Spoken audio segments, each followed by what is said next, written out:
Now, before we dive in, here's something important to note. AWS offers a free tier, which we will use as much as possible to minimize costs, and in the next videos, we will talk about it even more. However, some of the resources we will create, like buying a domain name and setting up certain types of infrastructure, will incur some costs. I recommend keeping an eye on your budget, which in addition, I will show you how to set up in AWS.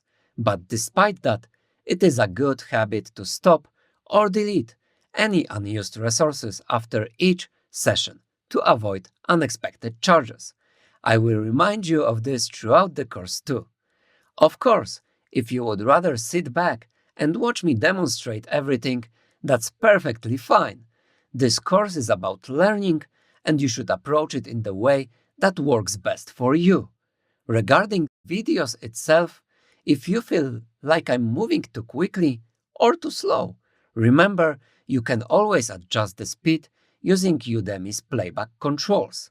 Simply click the playback rate button below the video, then choose the speed that works best for you. If you're confident and want to breeze through, speed me up. If you want to take it slower and really absorb the details, you can slow me down. As we have organizational stuff out of our way, let's begin our journey through Amazon Web Services.